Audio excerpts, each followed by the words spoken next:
Hello students, ఇవాళ 4th September current affairs చూద్దాము. In case మీకు ఈ సిరీస్ నచ్చినట్టయితే ప్లీజ్ లైక్ ఇట్. టాపిక్ వచ్చేటప్పటికి India's recent maritime reforms needs a course correction అని చెప్పి ఉందన్నమాట. ఫస్ట్ చూసుకున్నట్టయితే రీసెంట్గా మనం చూసుకున్నట్టయితే ఇండియా పోర్ట్స్ బిల్ పాస్ చేయడం జరిగింది. అండ్ దాంతోపాటుగా coastal shipping act, carriage of goods by sea bill, merchant shipping act ఇవన్నీ పాస్ చేశారు కదా రీసెంట్గా గవర్నమెంట్. సో ఈ బిల్స్ అన్నిటి యొక్క ఇన్ఫర్మేషన్ ఇదనమాట. ఒక్కసారి మనం చూసుకున్నట్టయితే మ్యారిటైమ్ కానీ కోస్టల్ షిప్పింగ్ కానీ స్ట్రాటజిక్ అండ్ ఎకనామిక్ ఇంపార్టెన్స్ ఉంటాయి ఇండియాకి. ఇండియాలో చూసుకుంటే దాదాపు 7,500 కిలోమీటర్ ఆఫ్ కోస్ట్ లైన్ ఉంది. And 12 major and 205 minor ports ఉన్నాయి ఇండియాలో.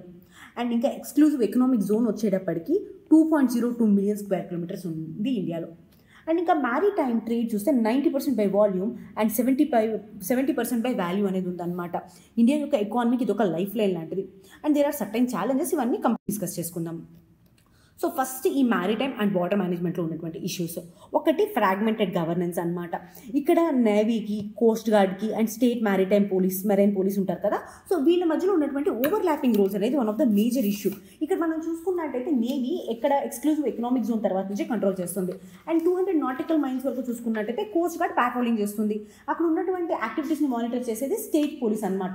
సో వీళ్ళ మధ్య ఉన్నటువంటి fragmented governance and overlapping jurisdiction వల్ల కోఆర్డినేషన్ అండ్ అకౌంటబిలిటీ గ్యాప్స్ అనేవి వస్తున్నాయి. రెండోది వచ్చేటప్పటికి ఫెడరలిజం అండ్ దాంతోపాటుగా జ్యూరిస్డిక్షనల్ కన్ఫ్యూజన్. ఇక్కడ మనం చూసుకున్నట్టయితే ఈ ఫెడరలిజంలో బార్డర్ గార్డింగ్ యూనియన్ లిస్ట్ యొక్క రెస్పాన్సిబిలిటీ అన్నమాట. ఇక్కడ మనం చూస్తుంటే బార్డర్స్ని గార్డ్ చేస్తాం కదా, అది యూనియన్ లిస్ట్ యొక్క రెస్పాన్సిబిలిటీ. అట్లానే కోస్టల్ పెట్రోలింగ్ ఉంటుంది కదా, కోస్ట్ పెట్రోల్ చేసేది స్టేట్ కోస్టల్ పోలీస్ యొక్క హ్యాండిలింగ్ అనమాట. సో ఈ రెండింటి మధ్య ఉన్నటువంటి కన్ఫ్యూజన్ కానివ్వండి లేదా కోఆర్డినేషన్ లేకపోవడం వల్ల ఫెడరలిజం అండ్ దాంతోపాటు జ్యూరిస్డిక్షన్ ఒక కోఆర్డినేషన్ లేకపోవడం వల్ల కన్ఫ్యూజన్ అనేది క్రియేట్ అవుతుంది. నెక్స్ట్ ఇంకోటి చూసుకున్నట్టయితే లీగల్ అండ్ ఇన్స్టిట్యూషనల్ గ్యాప్స్. ఇక్కడ మ్యారిటైమ్ అంటే ఏంటి, కోస్టల్ సెక్యూరిటీ అంటే ఏంటి అనే దాని మీద ఒక లీగల్ డెఫినేషన్ అనేది లేదు, ఒక స్టాట్యుటరీ డెఫినేషన్ అనేది లేదనమాట. ఇండియన్ కోస్ట్ గార్డ్ చూసుకున్నట్టయితే exclusive economic zone and maritime ఇంట్రెస్ట్ని సేఫ్ గార్డ్ చేస్తుంది. నావీ వచ్చేటప్పటికి బియాండ్ 200 నాటికల్ మైల్స్ చూసుకుంటూ ఉంటుంది, ఆఫ్షోర్ సెక్యూరిటీ చూసుకుంటూ ఉంటుంది. కానీ ఇక్కడ ఏదైతే రోల్స్ ఉంటాయో, roles and responsibilities navy and దాంతోపాటుగా కోస్ట్ గార్డ్ మధ్య చాలా బ్లర్డ్గా ఉంటాయి అన్నమాట. ఇంకోటి చూసుకున్నట్టయితే సెక్యూరిటీ వల్నరబిలిటీస్. ఇక్కడ మనం చూసుకున్నట్టయితే 20 మీటర్స్ కన్నా తక్కువ ఉన్నటువంటి వెహికల్స్ ఉంటాయి కదా, వాటిని ట్రాక్ చేయడం చాలా కష్టము ఈ ట్రాన్స్పాండర్స్తో. స్పెసిఫిక్గా 26/11 ముంబై అటాక్స్లో కూడా మనం అబ్జర్వ్ చేసిన చిన్న చిన్న షిప్స్ ఉంటాయి కదా, వాటిని ట్రాక్ చేయడం చాలా కష్టం అనమాట. అండ్ ఇంకొక విషయం ఏంటి అంటే ఇక్కడ ఆడిట్, ఐటీబీ వాళ్ళ యొక్క ఆడిట్ చూసుకున్నట్టయితే మన దగ్గర దాదాపు 200 పోర్ట్స్ ఉన్నాయి, మైనర్ పోర్ట్స్. సో అందులో 187 పోర్ట్స్కి ఎడిక్వేట్ సెక్యూరిటీ ఇన్ఫ్రాస్ట్రక్చర్ అనేది లేదంట ఈ యొక్క రిపోర్ట్ ప్రకారం చూసుకున్నట్టయితే. సో దీనివల్ల ఏమవుతుంది, టెర్రరిజం కానివ్వండి, smuggling, migration, illegal migrations, fishing అన్రెగ్యులేటెడ్గా జరగడం. సో సెక్యూరిటీ వల్నరబిలిటీస్ అనేవి అబ్జర్వ్ చేయొచ్చు. నెక్స్ట్ వచ్చేటప్పటికి టెక్నాలజీ అండ్ దాంతోపాటు సర్వైలెన్స్ గ్యాప్స్. ఇక్కడ వెజల్ ఐడెంటిఫికేషన్ సిస్టమ్ వీక్గా ఉండడం. ఆల్రెడీ చెప్పాం కదా మనం చిన్న చిన్న వెజల్స్ని ఐడెంటిఫై చేయడం అంత ఈజీ కాదని. అండ్ దాంతోపాటుగా ఈ ఏవైతే ఈ ట్రాన్స్పాండర్స్ పెట్టాలన్నా సరే లేదా ఈ సిస్టమ్స్ని ఇన్స్టాల్ చేయాలి అన్నా సరే మిలియన్స్ ఆఫ్ కాస్ట్ అవుతుంది అనమాట. అది కూడా స్మాల్ ఫిషింగ్ బోట్స్కి. అసలు స్మాల్ ఫిషింగ్ బోట్స్ చాలా ఎక్కువ ఉంటాయి. సో ఇలాంటి వాటికి పెట్టడం అనేది చాలా ఖర్చుతో కూడుకున్నటువంటి విషయము. అండ్ దాంతోపాటు మల్టీ ఏజెన్సీ డేటా కోఆర్డినేషన్ కూడా సరిగ్గా లేదనమాట. అంటే కోస్టల్ రేడార్ కవరేజ్ అండ్ అది డిఫరెంట్ ఏజెన్సీస్తో ఉన్నటువంటి డేటాతో కవర్ అవ్వడము. సో ఇవన్నీ మేజర్ ఇష్యూస్ మ్యారిటైమ్స్ అండ్ వాటర్ మేనేజ్మెంట్కి. రెండోది ఇప్పుడు కోస్టల్ సెక్యూరిటీ యొక్క ఇంపార్టెన్స్ ఏంటి, నీడ్ ఏంటి. First of all Geographic and దాంతోపాటు బార్డర్ ఫ్యాక్టర్స్. ఇక్కడ మనం చూసుకున్నట్టయితే క్రిక్స్, స్వాంప్స్, బేస్. ఇప్పుడు మ్యారిటైమ్లో మనం చూసుకున్నట్టయితే జస్ట్ ఇట్లా స్ట్రైట్ లైన్ ఉండదు కదా, చాలా క్రీక్స్ ఉంటాయి, బేస్ ఉంటాయి, వెట్లాండ్స్ ఉంటాయి, స్వాంప్స్ ఉంటాయి. సో ఇలాంటి చిన్న చిన్న ఏరియాస్లో కూడా వెళ్ళి సర్వైలెన్స్ చేయడం అనేది చాలా కష్టము. స్పెసిఫిక్గా సర్కిక్ డిస్ప్యూట్ మనకి పాకిస్తాన్తో ఉంది, గుజరాత్ బార్డర్ దగ్గర. సో ఇలాంటి అన్సెటిల్డ్ బార్డర్స్ ఉండడం one of the major issue అనమాట. సో దానికోసం అని చెప్పేసి ఈ జియోగ్రఫిక్ అండ్ బార్డర్ ఫ్యాక్టర్స్ లాంటి చిన్న చిన్న వాటిల్లో కూడా ఈ టెర్రరిజం లాంటివి, ఈ డ్రగ్ స్మగ్లింగ్స్ లాంటివి జరగకుండా ఉండాలి అంటే there is coastal security need. రెండోది వచ్చేటప్పటికి సెక్యూరిటీ థ్రెట్స్. మనం ఆల్రెడీ చెప్పాం కదా, 26/11 ముంబై అటాక్స్ కానివ్వండి, ఎంవి నళిని మీద ఉన్నటువంటి బాంబ్ థ్రెట్ కానివ్వండి, చిన్న చిన్న బోట్స్ ద్వారా అండ్ మనకి మ్యారిటైమ్ నుంచి వచ్చినటువంటి థ్రెట్స్ అనమాట. పైరసీ అండ్ ఆర్మ్డ్ రాబరీ మనం చూసినాం సుందర్బన్స్లో కానీ, సొమాలియా కోస్ట్లో కానీ. అండ్ దాంతోపాటు పాకిస్తాన్ అండ్ శ్రీలంక ఒక్కసారి బార్డర్ క్రాస్ చేసిన తర్వాత ఫిషర్మెన్ అక్కడే ఉండిపోవడము అండ్ వాళ్ళని తిరిగి స్పైస్ లాగా పంపించడం కూడా అబ్జర్వ్ చేసాం కదా. సో సెక్యూరిటీ థ్రెట్స్ని న్యూట్రలైజ్ చేయాలి అంటే మనకి కోస్టల్ సెక్యూరిటీ కావాలి. మూడోది వచ్చేప్పటికి strategic and economic importance. Already ఫస్ట్లోనే మాట్లాడుకున్నాము. 90% of the trade by volume and 70% by value coast నుంచే వెళ్తుందని చెప్పేసి.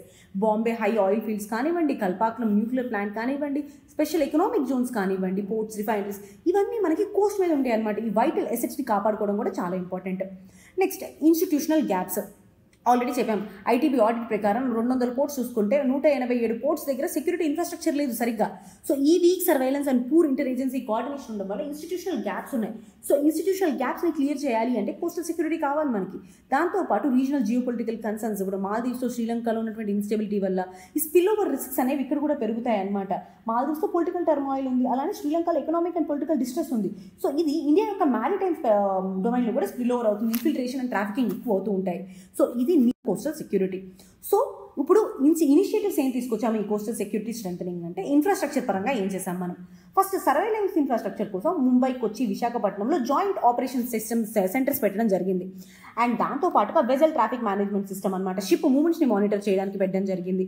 అండ్ పోర్ట్ సెక్యూరిటీ చూసుకున్నట్టయితే నాన్ మేజర్ పోర్ట్స్ అండ్ దాంతోపాటు మైనర్ పోర్ట్స్ ఉంటాయి కదా, సో అలాంటి వాటికి గైడ్ లైన్స్ ఇవ్వడం జరిగింది సర్వైలెన్స్ పెట్టుకోవడానికి. అండ్ దాంతోపాటు single point monitoring, standard operating procedures అన్ని స్టేట్స్కి, ఆయిల్ టెర్మినల్స్కి ఇచ్చామన్నమాట. అండ్ దాంతోపాటు వెసల్ ట్రాకింగ్ కోసం అని చెప్పేసి లెస్ దాన్ 20 మీటర్స్ ఉన్నటువంటి బోట్స్ ఉంటాయి కదా, వాళ్ళకి ట్రాన్స్పాండర్స్ మ్యాండేటరీ చేశారు. సో కోస్టల్ మ్యాపింగ్ బిసన్ జీ అని చెప్పేసి మనకి ఒక ఎంటైర్ కోస్ట్ని మ్యాప్ చేశారు వీళ్ళు, Bhaskaracharya national institute for space application and Jio informatics వాళ్ళు. అండ్ దాంతోపాటు కోస్టల్ సెక్యూరిటీ స్కీమ్ తీసుకొచ్చారు. సో దానివల్ల స్టేట్లో మ్యారిటైమ్ పోలీస్ ఉంటారు కదా, బోట్స్, జెట్టీస్, వెహికల్స్, వాళ్ళకి ఇన్ఫ్రాస్ట్రక్చర్ క్రియేట్ చేయడము అదంతా చేశామన్నమాట ఇన్ఫ్రాస్ట్రక్చర్ పరంగా చూసుకున్నట్టయితే. రెండోది పాలసీ పరంగా గవర్నమెంట్ ఏం చేసింది, ఇండియా మ్యారిటైమ్ సెక్యూరిటీ స్ట్రాటజీ తీసుకొచ్చింది 2015లో. సో ఇది నేవీ, దాంతోపాటు Coast guard and maritime state level agencies ఉంటాయి కదా, వాటన్నిటిని కోఆర్డినేట్ చేయడం జరిగింది ఇందులో. అండ్ దాంతోపాటు ఆపరేషన్ సాగర్ కవచ్ కానివ్వండి, కార్పాట్స్ కానివ్వండి, సో రెగ్యులర్గా నైబరింగ్ కంట్రీస్తో చేస్తూ ఉండడం వల్ల అక్కడ ఉన్నటువంటి టెక్నాలజీని అర్థం చేసుకోవడము అండ్ దాంతోపాటు ఈజీగా అర్థం చేసుకోగలుగుతాము. నెక్స్ట్ కమ్యూనిటీ ఎంగేజ్మెంట్ కోసం అని చెప్పేసి కమ్యూనిటీ ఇంటరాక్షన్ ప్రోగ్రామ్స్ పెట్టారనమాట. ఫిషర్మ్యాన్ ఐస్ అండ్ ఇయర్స్ అనేటటువంటి ఆలోచన, అంటే ఇప్పుడు ఈ ఫిషర్మ్యాన్స్ ఎవరైతే ఉంటారో వాళ్ళకి బయోమెట్రిక్ ఐడీస్ ఇవ్వడము అండ్ కోస్ట్లో ఏం జరిగినా సరే వాళ్ళు వచ్చి చెప్పగలిగేటువంటి అవకాశం కల్పించడము. సో ఇది కమ్యూనిటీ ఎంగేజ్మెంట్ ద్వారా గవర్నమెంట్ చేసింది. అండ్ దాంతోపాటు రీజనల్గా హ్యుమానిటేరియన్ ఇనిషియేటివ్స్, సాగర్ కానివ్వండి, security and growth for all in reason, and humanitarian assistance and disaster relief కానివ్వండి, సో ఇలాంటివి తీసుకురావడం జరిగిందనమాట. ఇది పాలసీ పరంగా తీసుకున్నటువంటి మెజర్స్. నెక్స్ట్ ఇన్స్టిట్యూషనల్ మెజర్స్ చూసుకున్నట్టయితే కోఆర్డినేషన్ అండ్ కమిటీస్.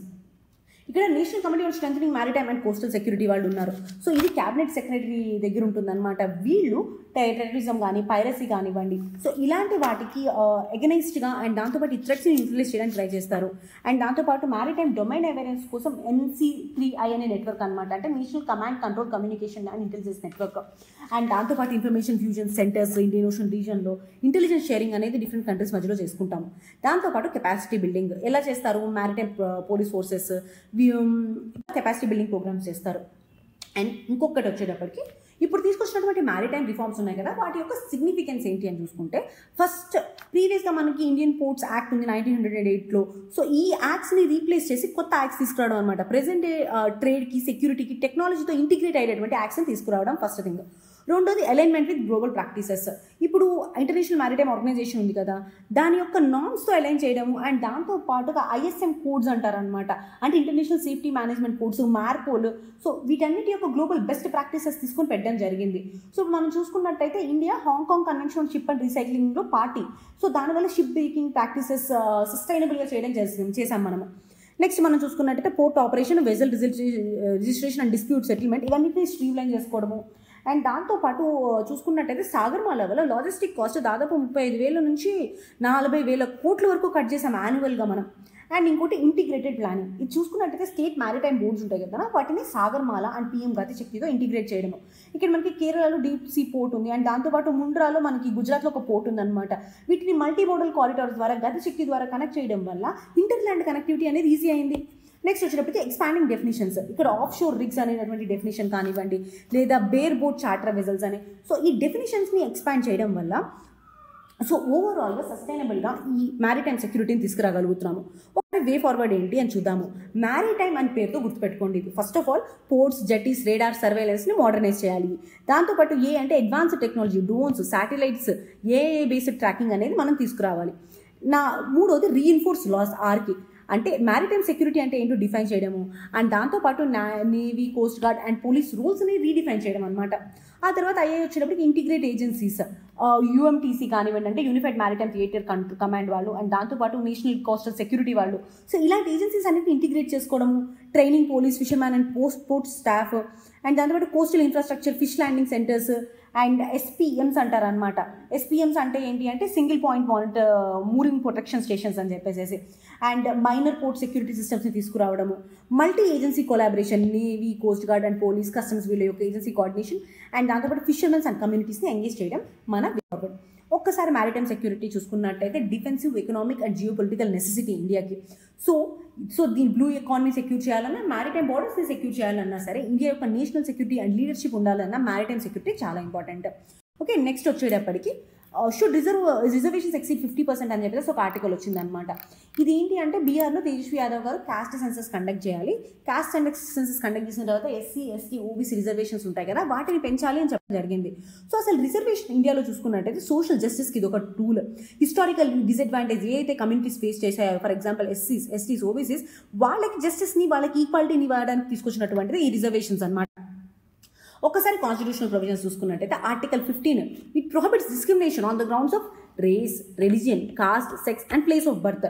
అండ్ దాంతో పాటు మనం చూసుకున్నట్టయితే 15(4) అండ్ 15(5)లో మనం చూసుకుంటే స్పెషల్ ప్రొవిజన్స్ ఉన్నాయి సోషల్లీ అండ్ ఎకనామికలీ బ్యాక్వర్డ్ క్యాస్ట్కి, ఎస్సీస్కి ఎడ్యుకేషనల్ ఇన్స్టిట్యూషన్స్లో. నెక్స్ట్ ఆర్టికల్ 16 ఈక్వాలిటీ ఆఫ్ ఆపర్చునిటీని ఇస్తుందన్నమాట. పబ్లిక్ ఎంప్లాయ్మెంట్లో చూసుకున్నట్టయితే స్టేట్ ఇచ్చినటువంటి ఎంప్లాయ్మెంట్లో అందరూ సిటిజన్స్కి ఈక్వల్ ఆపర్చునిటీస్ ప్రొవైడ్ చేయడం. అండ్ దాంతో పాటుగా 16(4) బ్యాక్వర్డ్ క్లాసెస్కి ఏదైనా సర్వీసెస్లో ఎడ్యుకేట్గా రిప్రజెంటేషన్ లేనప్పుడు రిజర్వేషన్స్ని పర్మిట్ చేస్తుంది.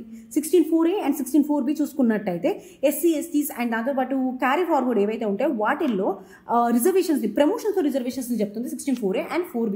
సో ఇది ఉన్నటువంటి కాన్స్టిట్యూషనల్ ప్రొవిజన్స్. ఒక్కసారి జ్యుడిషియల్ పొజిషన్ మనం చూసుకున్నట్టయితే first and foremost MR Balaji versus state of Mysore. ఇందులో రిజర్వేషన్స్ అనేవి రీజనబుల్ లిమిట్స్లో ఉండాలి అని చెప్పినటువంటి జడ్జ్మెంట్ అనమాట ఇది. సో ఇందులో first time 50% ceiling on the reservations, అంటే రిజర్వేషన్స్ 15% దాటి ఉండకూడదు అని చెప్పేసినటువంటి ఆలోచన అనమాట ఇది ఈ జడ్జ్మెంట్లో. రెండోది వచ్చేటప్పటికి state of Kerala versus NM Thomas. So ఇందులో రిజర్వేషన్ ఒక ఈక్వాలిటీ ఆఫ్ ఆపర్చునిటీ ఒక కంటిన్యూమ్గా చూశారు, ఇది ఒక ఎక్సెప్షన్గా కాదు. అండ్ దాంతోపాటు సబ్స్టాన్షియల్ ఈక్వాలిటీ వైపు పుష్ చేశారనమాట. ఫస్ట్ ఆఫ్ ఆల్ ఇక్కడ మనం అర్థం చేసుకోవాల్సింది ఏంటంటే ఫార్మల్ ఈక్వాలిటీ అంటే ఏంటి, సబ్స్టాంటివ్ ఈక్వాలిటీ అంటే ఏంటి. ఇప్పుడు అందరికీ ఈక్వల్ ప్రొటెక్షన్ ఇవ్వడమే ఫార్మల్ ఈక్వాలిటీ. అంటే ఒక పర్సన్ ఉన్నారనుకోండి, ఫర్ ఎగ్జాంపుల్ ఒక పర్సన్ ఒక పెద్ద అర్బన్ స్కూల్స్లో చదువుకొని వచ్చారు, ఇంకొక పర్సన్ ట్రైబల్ ఏరియాలో చదువుకొని వచ్చారు. సో వీళ్ళిద్దరికీ ఒకే ఎగ్జామ్ పెట్టారనుకోండి, ఆ ఎగ్జామ్ ఇంగ్లీష్లో ఉంది. ఎవరు పర్ఫామ్ చేస్తారు బాగా? అర్బన్ ఏరియాస్లో ఆ స్కూల్లో చదువుకున్న పిల్లడే బాగా పర్ఫామ్ చేస్తాడు కదా.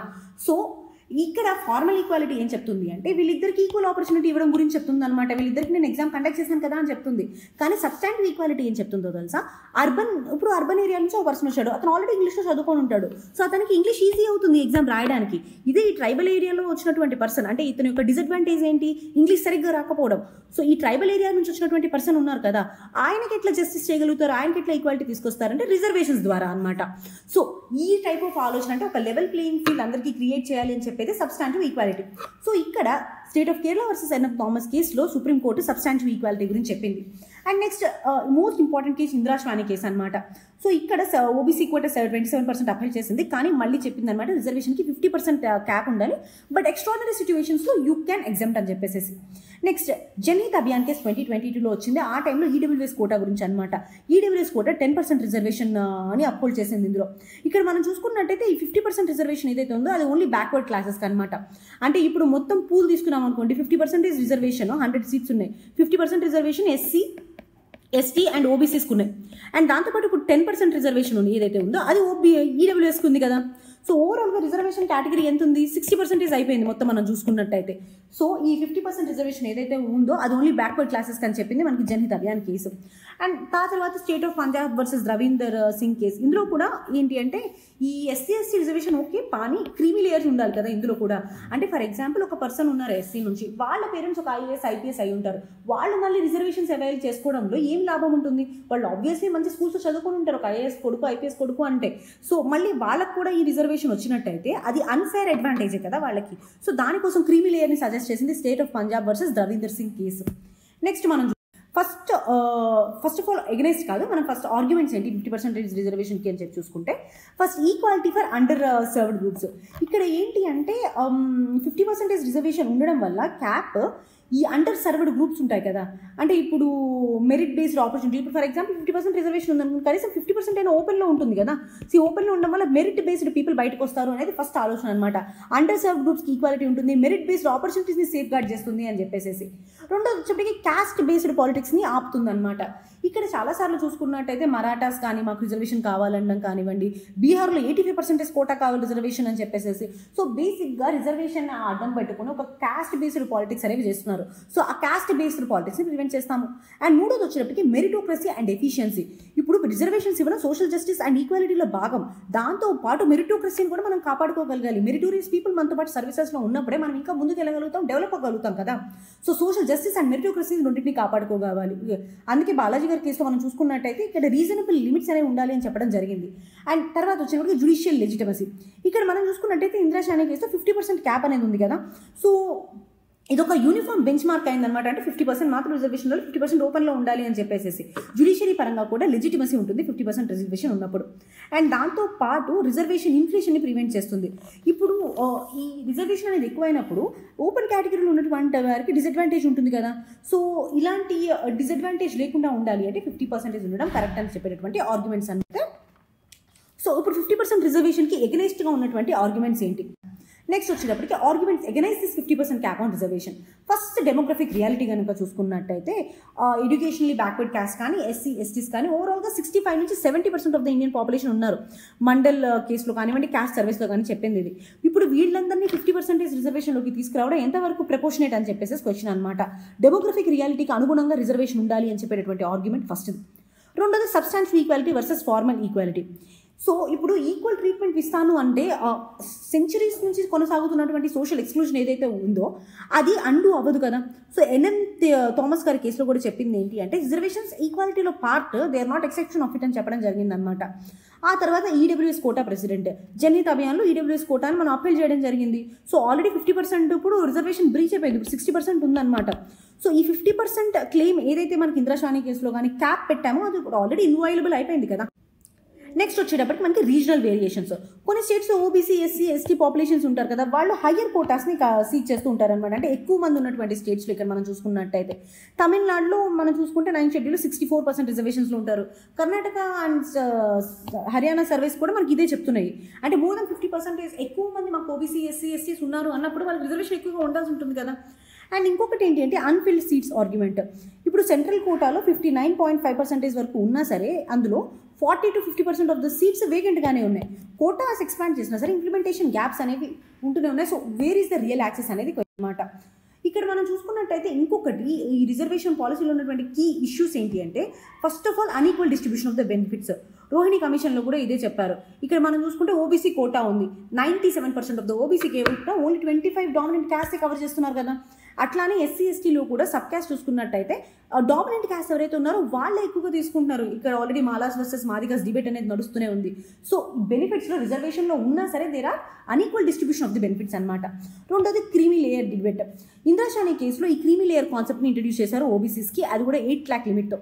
అండ్ ఎస్సీ ఎస్టీస్కి చూసుకున్నట్టయితే ఈ క్రీమీ లేయర్ అనేది లేదు. సో దట్ ఈ బెనిఫిట్స్ ఏదైతే ఉన్నాయో రిపీటెడ్గా ఎలైట్ పీపుల్కి వెళ్ళిపోతున్నాయి. అండ్ ఇది Davinder Singh case there is a debate extend చేయడానికి. నెక్స్ట్ అన్ఫిల్డ్ వేకెన్సీస్ ఆల్రెడీ మనం చెప్పాం 40 to 50% of the reserved vacancies, reserve post ఇంకా వేకెంట్ ఉన్నాయని చెప్పేసి. దీనికి మేజర్ రీజన్ ఏంటి? క్వాలిఫైడ్ క్యాండిడేట్స్ లేకపోవడం, వీక్ అవుట్ రీచ్ ఉండడం అనమాట. ఆ తర్వాత పొలిటికల్ అండ్ రీజనల్ వేరియేషన్స్. తమిళనాడులో 69% రిజర్వేషన్ ఉంది 9th షెడ్యూల్ ప్రకారం చూసుకున్నట్టయితే. అండ్ రీజనల్గా అండ్ పొలిటికల్గా మనం వేరియేషన్స్ అబ్జర్వ్ చేయొచ్చు.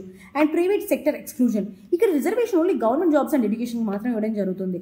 ప్రైవేట్ సెక్టర్స్లో మనం చూసుకున్నట్టయితే ఈ రిజర్వేషన్స్ అనేవి ఉండవు. అండ్ గవర్నమెంట్ జాబ్స్ చూసుకుంటే ఓవరాల్గా వర్క్ ఫోర్స్లో 2% ఉన్నాయి. సో ఈ 98% నీ ప్రైవేట్ సెక్టర్లో ఉన్నప్పుడు ఓన్లీ 2% వర్క్ ఫోర్స్లో మనం గవర్నమెంట్ జాబ్స్ రిజర్వేషన్ ఇస్తే ఎంతమందికి నిజంగా బెనిఫిట్ అనేది జరుగుతుంది అనే విషయం ఆలోచించాలన్నమాట. అండ్ సో దానివల్ల ఏమవుతుంది, చాలా స్టేట్స్ ప్రైవేట్ సెక్టర్లో కోటాస్ అడుగుతున్నాయి. ఆంధ్రప్రదేశ్లో 75% లోకల్ జాబ్స్ అండ్ లా తీసుకురావడం జరిగింది. సో ఇవన్నీ అనమాట. What would be the way forward for this reservation policy? The first important way forward వచ్చేటప్పటికి ఎవిడెన్స్ బేస్డ్ రిజర్వేషన్. ఇదేంటి అంటే ఒక క్యాస్ట్ సెన్సస్ కండక్ట్ చేయడము అండ్ దాంతోపాటు ఒక యాక్యురేట్ రిప్రజెంటేషన్ ఉన్న తర్వాతే ఈ నేషనల్ వైడ్గా ఈ ఎవిడెన్స్ బేస్డ్ మీద మనం రిజర్వేషన్ పాలసీని ఇంప్లిమెంట్ చేయాలి. అండ్ దాంతోపాటు సబ్ క్యాటగరైజేషన్ అనేది చేయాలన్నమాట, క్రీమీ లేయర్ లాంటి కాన్సెప్ట్స్ని ఇంప్లిమెంట్ చేయాల్సి ఉంటుంది. అండ్ దాంతోపాటు not only reservations, alternative empowerment measures ఉంటాయి కదా, ప్రధానమంత్రి కౌశల్ వికాస్ యోజన కానివ్వండి, స్కిల్ డెవలప్మెంట్కి, ప్రైవేట్ సెక్టర్లో కూడా ఈ ఐడియాని ఈ సోషల్ జస్టిస్ని ముందుకు తీసుకెళ్ళడం కానివ్వండి. సో ఆల్టర్నేట్ ఎంపవర్మెంట్ మెజర్స్ మనం తీసుకురావాలి. అండ్ దాంతోపాటు బెటర్ ఇంప్లిమెంటేషన్ అండ్ మానిటరింగ్ అనేది ఉండాలన్నమాట. సో రిజర్వేషన్స్ అనేవి ఈక్వాలిటీకి ఎక్స్ప్రెషన్ లాగా కాదు, ఈక్వాలిటీలో ఒక భాగంగా మనం చూడాలి. సో దానివల్లే social justice and equality of opportunity అనేది అందరికీ లభిస్తుంది. నెక్స్ట్ మనం చూసుకున్నట్టయితే ఈ యొక్క ఆర్టికల్ ఏంటి అంటే private sector banks play vital role in national building efforts అని చెప్పేసి ఈ ఆర్టికల్ ఉంది. మనం ఒకసారి ప్రీవియస్ ఇయర్ క్వశ్చన్ చూసుకున్నట్టయితే previous year question challenges of private sector banks అని అడిగారు అనమాట మెయిన్స్లో. సో ఆ కాంటెక్స్లో మనం దీన్ని అనలైజ్ చేస్తూ వెళ్దాం. So first private sector banks ఎలా నేషనల్ బిల్డింగ్కి కాంట్రిబ్యూట్ చేశాయి? ఇండియన్ బ్యాంకింగ్ సెక్టర్లో 2 రకాల బ్యాంక్స్ ఉంటాయి, పబ్లిక్ బ్యాంక్స్ అంటారు, ప్రైవేట్ సెక్టర్ బ్యాంక్స్ అంటారు. ఇవి 2 ఫినాన్షియల్ ఇంక్లూజన్కి, సేవింగ్స్ మొబైలైజ్ చేయడానికి, క్రెడిట్ అంటే మనకి అవసరమైనప్పుడు డబ్బులు ఇవ్వడానికి, ఇన్వెస్ట్మెంట్ ప్రమోట్ చేయడానికి మోస్ట్ ఇంపార్టెంట్ రోల్ ప్లే చేశాయి ఇవన్నీ. ఇక్కడ మనం చూసుకున్నట్టయితే public sector banks historically dominate చేసినా సరే ప్రైవేట్ సెక్టర్ బ్యాంక్స్ ఒక డైనమిక్ ప్లేయర్స్ లాగా వచ్చాయన్నమాట ఎఫిషియన్సీ, టెక్నాలజీ అడాప్షన్లో. సో మనం చూసుకున్నట్టయితే ఈ ప్రైవేట్ సెక్టర్ బ్యాంక్స్ యొక్క first contributions financial inclusion and దాంతోపాటు క్రెడిట్ ఎక్స్పాన్షన్. ఈ ప్రైవేట్ సెక్టర్ బ్యాంక్స్ ద్వారా door step delivery of services రావడము, డిజిటల్ బ్యాంకింగ్ వెళ్ళడము అండ్ దాంతోపాటు చిన్న small ticket lendings. So HDFC వాళ్ళ ఫినాన్షియల్ ఇంక్లూజన్ ప్రోగ్రామ్ దాదాపు 1 lakh పైగా విలేజెస్ని కవర్ చేశారు. రెండోది supporting MSMEs and startups. So స్పెసిఫిక్గా టైలర్డ్ సొల్యూషన్స్ అనమాట, స్పెసిఫిక్గా ఎంఎస్ఎంఈస్కి, స్టార్టప్స్కి. అండ్ దాంతోపాటు ఇన్వాయిస్ డిస్కౌంటింగ్ ప్రొవైడ్ చేయడము, వెంచర్ డెబ్ట్ ప్రొవైడ్ చేయడము. ఫర్ ఎగ్జాంపుల్ మనకి Kotak start banking initiative. So దీనివల్ల డెవలప్మెంట్ని అండ్ ఇన్నోవేషన్ని ముందుకు తీసుకెళ్తాము. Next technology led transformation, internet banking కానివ్వండి, యూపీఐ కానివ్వండి, ఫినాన్షియల్ టెక్నాలజీ కొలాబరేషన్స్ కానివ్వండి. ఓవరాల్గా ప్రైవేట్ సెక్టర్ బ్యాంకింగ్ చాలా ముందుండి తీసుకెళ్లాయన్నమాట. యాక్సిస్ బ్యాంక్ వాళ్ళు ఓపెన్ బ్యాంకింగ్ ప్లాట్ఫామ్ తీసుకొచ్చారు మోర్ దాన్ 200+ ఫినాన్షియల్ టెక్నాలజీ కంపెనీస్తో. నెక్స్ట్ వచ్చేటప్పటికి ఇన్ఫ్రాస్ట్రక్చర్ ఫినాన్సింగ్. ఇది మనం చూసుకున్నట్టయితే ఇన్ఫ్రా ప్రాజెక్ట్స్ ఉంటాయి కదా, పబ్లిక్ సెక్టర్ బ్యాంక్స్తో పాటు కో-ఫినాన్స్ చేస్తాయి ఈ ప్రైవేట్ సెక్టర్ బ్యాంక్స్. సో దానివల్ల ఇండియా యొక్క గ్రోత్ అండ్ డెవలప్మెంట్ కూడా పెరుగుతుంది. Example ICICI and Axis, Delhi Mumbai industrial corporation. Next వచ్చేటప్పటికి strengthening macro economic stability, NPS తగ్గడము అండ్ దాంతోపాటు పబ్లిక్ సెక్టర్ బ్యాంక్స్తో కంపేర్ చేసుకున్నప్పుడు ప్రైవేట్ సెక్టర్ బ్యాంక్స్లో ఎన్పిఎస్ తక్కువ ఉంటాయి అనమాట. అండ్ క్యాపిటల్ కూడా ఎఫిషియెంట్గా ఎలకేట్ అవుతుంది. ఆర్బీఐ స్ట్రెస్ టెస్ట్లో కూడా చూసుకున్నట్టయితే మనకి ప్రైవేట్ సెక్టర్ బ్యాంక్స్ ఎక్కువ క్యాపిటల్ ఎడిక్విజిషన్ జరిగింది. సో ఇట్లానే ప్రైవేట్ సెక్టర్ బ్యాంక్స్ ఉన్నటువంటి ఛాలెంజెస్ ఏంటి? ఫస్ట్ అది ప్రాఫిట్ వర్సెస్ ఇంక్లూజన్ డైలమా. ఇక్కడ మనం చూసుకున్నట్టయితే ఈ ప్రైవేట్ సెక్టర్ బ్యాంక్స్ హెచ్డిఎఫ్సి కానివ్వండి, ఐసిఐసిఐ కానివ్వండి, మనం చూస్తే మోస్ట్లీ అర్బన్ ఏరియాస్లో, సిటీస్లో ఉంటూ ఉంటాయి, రూరల్ ఏరియాస్లో ఉండవు. సో వీళ్ళు ఎక్కువగా ప్రాఫిట్ ఓరియంటెడ్గా హై ప్రాఫిట్ ఉన్నటువంటి కన్స్యూమర్స్ని సెలెక్ట్ చేసుకుంటూ ఉంటారు. సో రూరల్ ఏరియాస్ నెగ్లెక్ట్ అవుతాయి, ఇంక్లూజన్ అనేది సరిగ్గా ఉండదన్నమాట. రెండవది governance and ethical issues.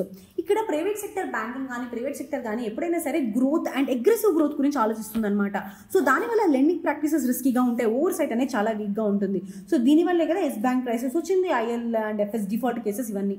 Next over dependence on technology. So ఈ టెక్నాలజీ మీద ఎప్పుడైనా సరే ఏ బ్యాంకింగ్ అయినా, నాట్ ఓన్లీ ప్రైవేట్ పబ్లిక్ కూడా ఇది ఎక్కువగా డిపెండ్ అయినప్పుడు ఈ సైబర్ అటాక్స్ కానివ్వండి, అవుట్రీచెస్ కానివ్వండి, ఫ్రాడ్స్ కానీ వనరబుల్గా ఉంటాయి. మనకి హెచ్డిఎఫ్సి బ్యాంక్ 2020 అవుట్రీచ్ చూసుకున్నట్టయితే ఆర్బీఐ కొత్త క్రెడిట్ కార్డ్ ఇష్యూయన్స్ ఇవ్వడం ఆపేసింది అనమాట, ఇది అప్గ్రేడ్ అయ్యే వరకు systems. Next limited priority sector lending. ఇక్కడ మనం ఈ ప్రైవేట్ సెక్టర్ బ్యాంక్స్ చూసుకున్నట్టయితే 40% ఆఫ్ దిస్ పిఎస్ఎల్ కంప్లైంట్స్ ఉంటుంది చూసారా, మొత్తం ప్రైవేట్ సెక్టర్ లెండింగ్ సర్టిఫికేట్స్ కొనేసారనమాట వీళ్ళు. అంతేగాని వీళ్ళు డైరెక్ట్గా వెళ్ళి అగ్రికల్చర్కి ఈ ప్రయారిటీ సెక్టర్ లెండింగ్ ఉంటుంది కదా, ఈ అగ్రికల్చర్ కానివ్వండి, ఎంఎస్ఎంఎస్కి కానీ ఇంకా లెండింగ్ సపోర్ట్ ఇవ్వాల్సి ఉంటుంది. వీళ్ళు డైరెక్ట్గా వెళ్ళి లెండింగ్ సపోర్ట్ ఇవ్వలేదు. Next high service charges. ఇక్కడ మనం చూసుకున్నట్టయితే వాళ్ళ ఏటీఎం బ్యాలెన్స్ కానివ్వండి, క్రెడిట్ కార్డ్కి కానివ్వండి, సో వీటన్నిటికి రెమిటెన్స్ ఫీజెస్ కానివ్వండి చాలా ఎక్కువగా ఉంటాయి. సో చాలా వరకు రూరల్ కానీ లో ఇన్కమ్ బ్యాక్గ్రౌండ్ ఉన్నటువంటి ఇండివిజువల్స్ ఇంక్లూజన్కి కూడా ఉండదన్నమాట ఇందులోకి. So challenges of the private sector banks. And ఇక్కడ గవర్నమెంట్ అండ్ ఒక దాంతోపాటు రెగ్యులేటరీ పుష్ చూసుకున్నట్టయితే జిఎస్టీ తీసుకొచ్చాము, ఐబీసీ తీసుకొచ్చాము, అంటే ఇన్సాల్వెన్సీ అండ్ బ్యాంక్రప్సీ కోడ్స్ ఓవరాల్గా ఎన్పిఎస్ తగ్గాయి. అండ్ ఇంకా దాంతోపాటు రికవరీస్ కూడా పెరిగాయి అనమాట. రెండోది డిజిటల్ ఇండియాకి పుష్ చేయడము, ప్రధానమంత్రి జన్ధన్ యోజన దాదాపు 51 crore బ్యాంక్ అకౌంట్స్ క్రియేట్ చేశాము, Jan Dhan Aadhaar mobile DBT enabling ఈ ట్రాన్సాక్షన్స్ అన్నింటినీ బూస్ట్ చేసిందనమాట. నెక్స్ట్ మనం చూసుకున్నట్టయితే ఆర్బీఐ కొత్త బ్యాంకింగ్కి లైసెన్స్ ఇచ్చింది. Small finance banks, payment banks, అసలు లాస్ట్ మైల్ యాక్సెస్ వరకు ఎక్స్టెండ్ చేయడానికి చాలా ట్రై చేశారనమాట. సో నెక్స్ట్ వచ్చేటప్పటికి మనకి ఫినాన్షియల్ ఇంక్లూజన్ కోసం ప్రియం స్వనిధి, స్పెసిఫిక్గా స్ట్రీట్ వెండర్స్కి ఇది, అండ్ దాంతోపాటు Mudra Yojana MSMS micro credit ఇవ్వడానికి, అండ్ దాంతోపాటు గ్రీన్ అండ్ సస్టైనబుల్ ఫినాన్స్ చూసుకున్నట్టయితే ఈఎస్జీ బాండ్స్, లెండింగ్ ఫ్రేమ్వర్క్స్ ఇవ్వడము. ఎస్ బ్యాంక్ ఇండియాలో ఫస్ట్ టైం ఇండియా ఒక గ్రీన్ ఇన్ఫ్రా బాండ్ ఇవ్వడం జరిగింది. సో అండ్ మనం ఒకసారి వే ఫార్వర్డ్ చూద్దాం ఈ ప్రైవేట్ సెక్టర్ బ్యాంక్స్కి. ఒకటి బ్యాలెన్స్డ్ అప్రోచ్ ఉండాలి. Rural and priority sector lending ఏదైతే ఉంటుందో అండ్ దాంతోపాటు అర్బన్ ప్రాఫిటబిలిటీ, ఈ రెండింటి మధ్యలో బ్యాలెన్స్ అనేది ఉండాలి. సో ఎగ్జాంపుల్ మన ఐసిఐసిఐ నాబార్డ్ పార్ట్నర్షిప్ చేసుకున్నారనమాట ఎఫ్పిఓకి క్రెడిట్ ఇవ్వడంలో మహారాష్ట్రలో. ఇంకోటి స్ట్రాంగ్ రెగ్యులేషన్, గవర్నెన్స్ కానీ మేనేజ్మెంట్ నార్మ్స్ కానీ ఆర్బీఐ ఇంకా టైటన్ చేయాలి. ఫర్ ఎగ్జాంపుల్ ఎస్ బ్యాంక్ క్రైసిస్లో మనకు అర్థమవుతుంది. అండ్ నెక్స్ట్ వచ్చేటప్పటికి పబ్లిక్ అండ్ ప్రైవేట్ సేఫ్టీ, ఇక్కడ ఇన్ఫ్రాస్ట్రక్చర్ కానీ రెన్యూబుల్స్ ఏవైతే ఉంటాయో వాటిని జాయింట్ ఫినాన్సింగ్ చేయాలి. For example green energy corridor project SBI and axis bank యొక్క జాయింట్ ఫినాన్స్ ఇది. And tech for inclusion, artificial intelligence, blockchain, UPI 2.4, so ఇలాంటివన్నీ యూజ్ చేసి ఇంక్లూజివ్ బ్యాంకింగ్ ఇంకా ముందుకు తీసుకెళ్ళాలి, ఫినాన్షియల్ లిటరసీ తీసుకురావాలన్నమాట. ఓవరాల్గా private sector bank along with public sector banks India యొక్క ఫైనాన్షియల్ సిస్టమ్కి they are like pillars. Public sector banks social banking and దాంతోపాటు లాస్ట్ మైల్ కనెక్టివిటీ ఇస్తే, private sector banks efficiency, innovation, ప్రొడక్టివిటీని తీసుకొచ్చాయి, టెక్నాలజీ డ్రివెన్ గ్రోత్ని తీసుకొచ్చాయి అనమాట. ఇండియా 5 ట్రిలియన్ ఎకానమీగా మారాలనుకుంటుంది అండ్ దాని బియాండ్ వెళ్ళాలి అన్నా సరే ఈ ప్రైవేట్ సెక్టర్ బ్యాంక్స్ చాలా ఇంపార్టెంట్. సో ఓవరాల్గా ఈ కంటెంట్ మీకు నచ్చినట్టయితే please like it. Thank you so much.